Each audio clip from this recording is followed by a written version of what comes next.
The Argentine government expects to reach an agreement with the International Monetary Fund this week on the renegotiation of the country's record debt.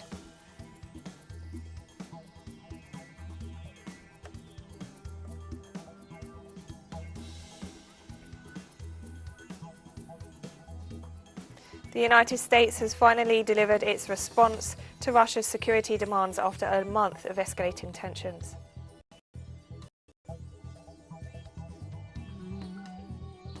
The Ethiopian government announced on Wednesday it had decided to lift the 6-month state of emergency ahead of its expiration amid an improving security situation.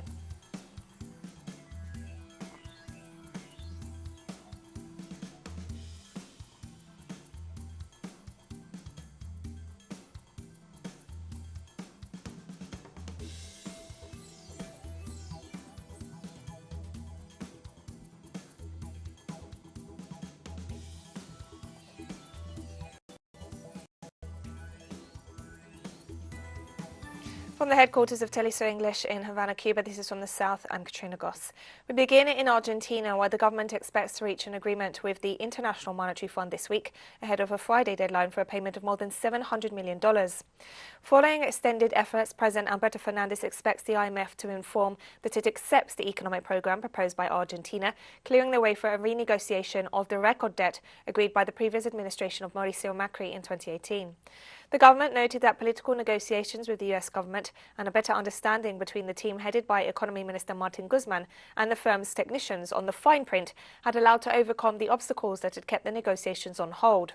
The Fernandez government has repeatedly stressed that it will not accept an agreement that implies structural adjustment or puts a brake on economic growth.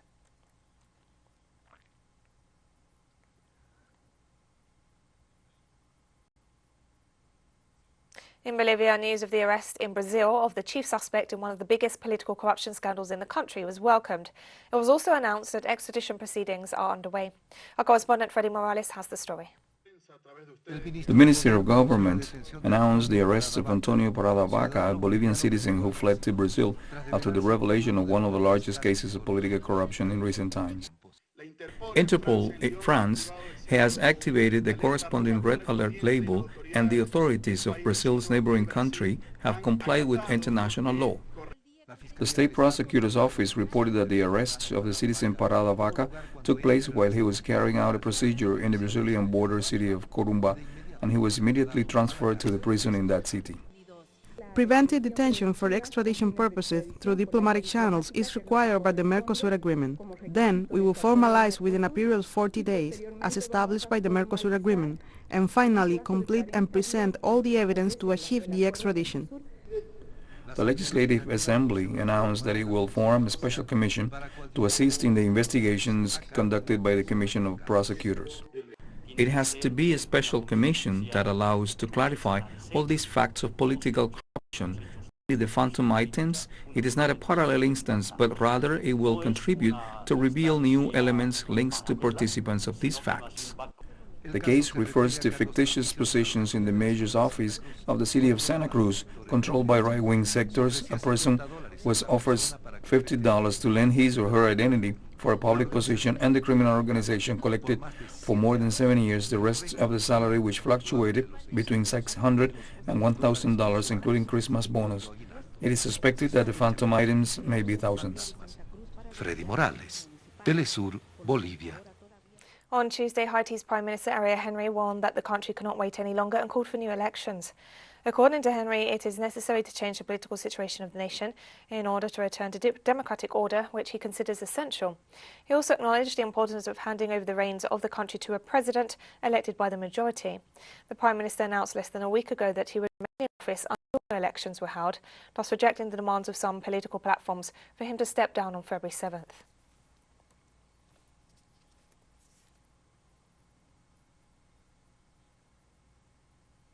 In Colombia, hundreds of people have been displaced by clashes between illegal armed groups in the city of Buenaventura, located in the department of Valle del Cauca.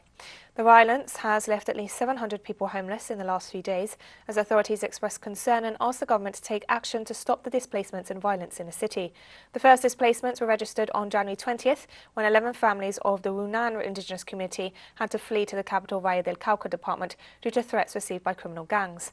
The security situation in Buenaventura has gained attention this week due to the holding holding of the 16th Presidential Summit of the Pacific Alliance in the naval base of Bahia Malaga, where several leaders of the region are expected to be present.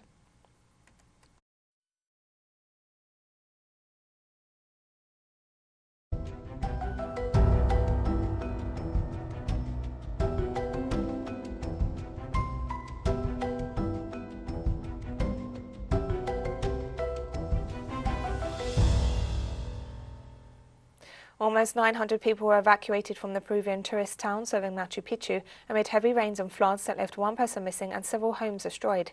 The Ministry of Tourism said in a statement that 880 tourists who were stranded by the overflow of the Alcamaya River were transferred from Machu Picchu to another nearby tourist town.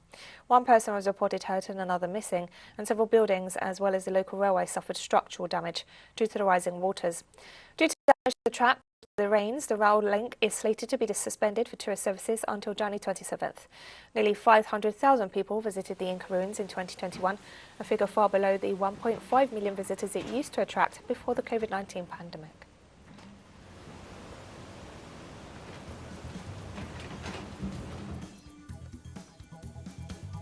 And we'll be right back after this very short break. Don't go away.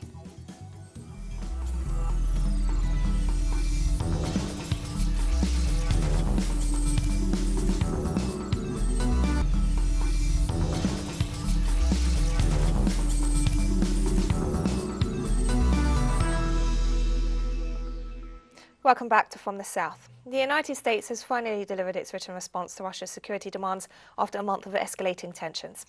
U.S. Secretary of State Antony Blinken announced Wednesday that Washington had set out a serious diplomatic path to resolve the conflict over Ukraine, but stressed that the ball was in Russia's court. The press conference offered little details on the response, but Blinken stressed that the U.S. position remained the same. He also reiterated the U.S. commitment to an open doors policy regarding the North Atlantic Treaty Organization alliance, dashing hopes of a guarantee on Russia's demand that Ukraine would not be allowed to join the military alliance.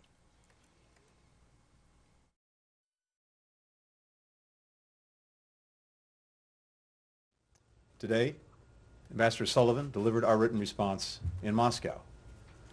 All told, it sets out a serious diplomatic path forward, should Russia choose it. The document we've delivered includes concerns of the United States and our allies and partners about Russia's actions that undermine security, a principled and pragmatic evaluation of the concerns that Russia has raised, and our own proposals for areas where we may be able to find common ground. The Russian Foreign Ministry confirmed on Wednesday that the United States had delivered a much-awaited written response to Moscow's security demands on Ukraine and NATO expansion. The ministry said U.S. Ambassador to Moscow, John Sullivan, handed over the response to Russian Deputy Foreign Minister Alexander Gushko. The U.S. hasn't made its response public, but has stressed that Russia's top demands are unacceptable. Amid a major propaganda campaign and military deployment in neighbouring Ukraine, as the West falsely accuses Russia of planning an invasion, Moscow has demanded guarantees that NATO will never admit Ukraine or any other ex-Soviet nations as members, and that the alliance will roll back its military encirclement of Russia. Meanwhile, the US continues to send military equipment and weapons to Ukraine and has signalled the possible deployment of 8,500 troops.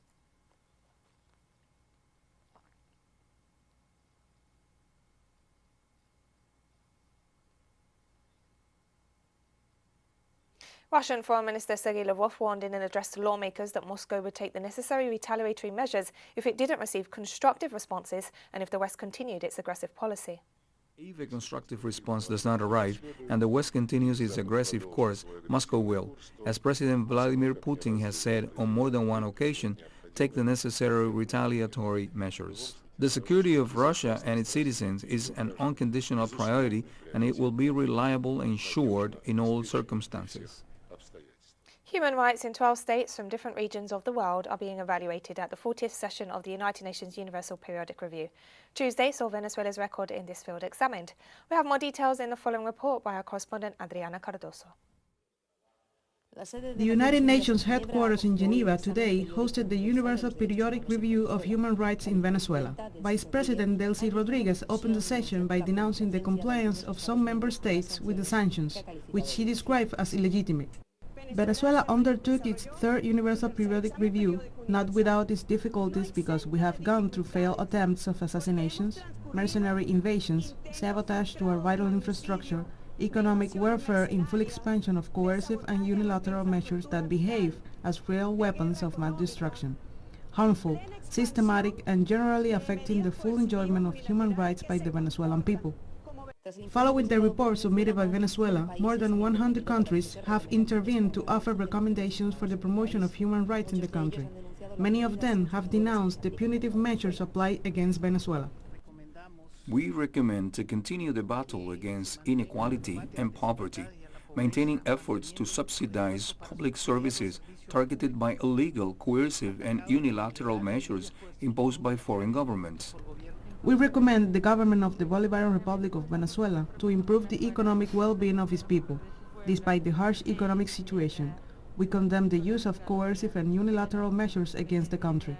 We oppose unilateral coercive measures to pressure Venezuelan leaders. We want to see a resolution of differences by the citizens themselves. Without external interference, we recommend continuing to cooperate with the special procedures of the Council. In her speech, the Venezuelan Vice President questioned the role of the UN Human Rights Council in relation to the North-South gap. This council must reflect the human rights system must put itself at the service of the peoples, to put an end to imbalances and inequalities. In addition to the report submitted by Venezuela, the reviews evaluates the report of the United Nations High Commissioner for Human Rights and the report of independent bodies managed by the Council. The outcome of the review will be included in a final report containing the recommendations of the various states of the United Nations, which Venezuela will have to implement in view of the next assessment to happen in the next 5 years. Adriana Cardoso, teleSUR, Ginebra.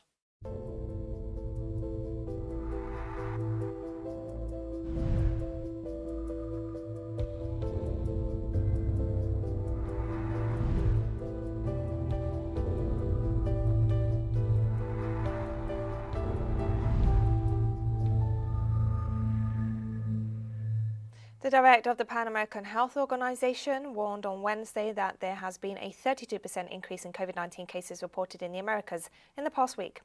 During an online conference of regional officials, PAHO Director Carissa Etienne stated that Omicron has become the dominant COVID strain in the region. She also warned there could be outbreaks of other diseases because fewer children are getting routine vaccinations against things like measles due to the pressure on health clinics, citing an outbreak of measles in Brazil and a diphtheria outbreak in the Dominican Republic.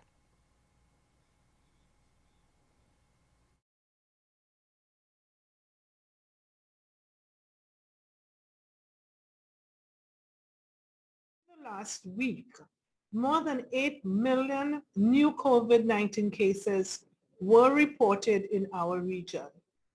This is the highest number of weekly cases since the pandemic started, and it is 32% higher than the previous week. COVID cases are spreading more actively and more quickly than ever before. It is clear that Omicron has become the predominant SARS-CoV-2 strain in our region at this moment.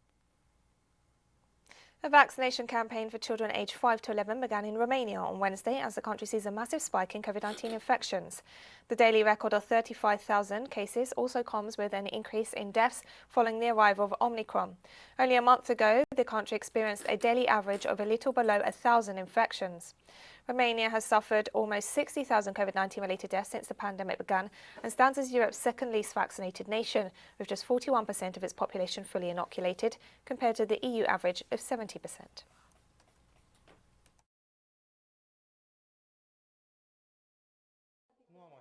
We were not necessarily eager to come and take the vaccine, but she will go on a trip in the next period and then after that in various other trips, and the vaccine is necessary. But this is also for herself and for us around her, and she knows that she needs to respect the other around her. I don't want them to have problems. Some parents have doubts because testing period for children was not too long and there were only 3,000 children tested, from what I read. I thought we should move forward because the technology is much more advanced and we can compare this to what we used to have in the past, like other parents do. A donation of 1 million doses of COVID-19 vaccines arrived in the Gaza Strip on Wednesday. Gaza Health Ministry spokesman Mahmoud Hamad told journalists that the consignment of the Russian-made Sputnik V vaccine marked the largest single shipment of COVID vaccines to the Israeli blockaded territory. The vaccines were delivered through Gaza's Rafah crossing with Egypt, the only one not controlled by the Israeli regime. Meanwhile, the ministry's head of preventative medicine warned that Gaza's health system was under increased strain due to the fast-spreading Omicron variant of the coronavirus.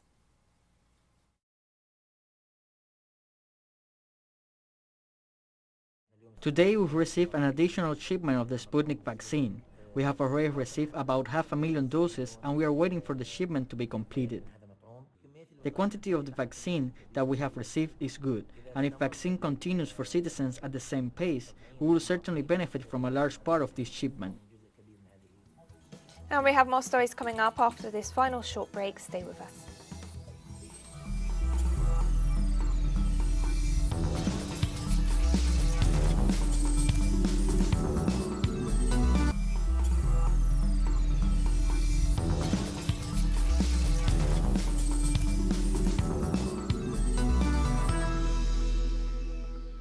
Welcome back to From the South. The Ethiopian government announced on Wednesday it had decided to end the 6-month state of emergency decreed in November ahead of its expiration amid an improving security situation.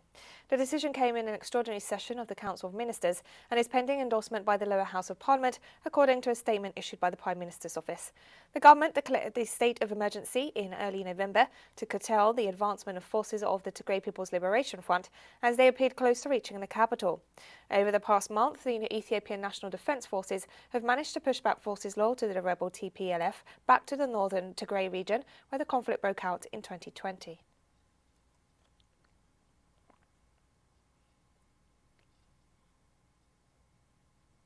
Lebanon signed an agreement with Jordan and Syria on Wednesday to import electricity via Syria.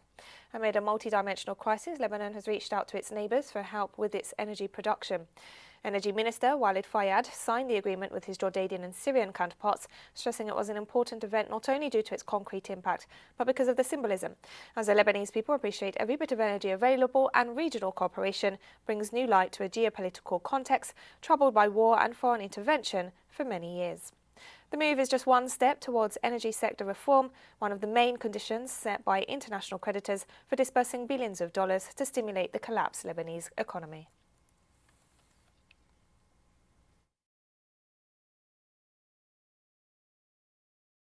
This is an important historic moment for Lebanon and hopefully for the whole Arab world, not because of its impact but because of its symbolism. We hope to reinforce cooperation and cohesion between Arab countries in terms of economic and social work through this agreement, which is a modest but very important agreement for the Lebanese people who need every extra hour of electricity.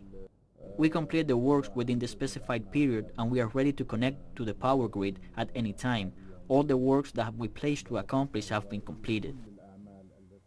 A critical humanitarian situation is escalating in the northeastern Syrian province of Hasakeh, where for the 5th consecutive day, thousands of families continue to be displaced as a result of attacks by Daesh terrorists and air bombardments by the US occupation forces and their separatist militia, the so-called Syrian Democratic Forces. Our correspondent Hisham Wanas has the details. More than 3,900 families had to leave their homes in the southern neighborhoods of Hasakeh and went to temporary lodging centers in government-controlled areas through the corridors set up by the Syrian army. A critical humanitarian situation amidst harsh weather conditions, which prompted Damascus to urge UN organizations and other international humanitarian agencies to take all measures to provide assistance to these distressed families. The situation is difficult because due to the bombings, the attacks and the destruction, we had to flee our homes only with our clothes and to save our children and our life. And here we are in a shelter where we receive the support of the authorities within their means, and yet the assistance is not enough and we do not know what to do or where to go. Despite the total absence of international humanitarian and relief organizations, the Syrian authorities, in cooperation with the Syrian Red Crescent and some charity organizations, have continued to provide assistance to displaced families in Hasakeh, a work that Damascus denounces clashes against coercive measures imposed on Syria by countries that claim to defend human rights. The chaos spread in our neighborhood due to the air bombings and attacks by the armed forces, and we were forced to flee and come to this place where the aid is not enough and does not reach all the displaced people because there are not enough killed, not enough food, not enough space, and we do not know where we can go. In the meantime, Damascus denounces that under the pretext of pursuing escaped terrorists from a prison under the control of pro-U.S. separatist militias, Washington is continuing its air bombardment of northeastern Syria in a new attempt to recycle the Daesh terrorist entity to justify its legal military presence on Syrian soil. And we've come to the end of this news brief, but remember you can find these and many other stories on our website at telesurenglish.net. You can also follow us on social media for all the latest news. We're on Facebook, Twitter, Instagram and Telegram. For teleSUR English, I'm Katrina Goss. Thank you for watching.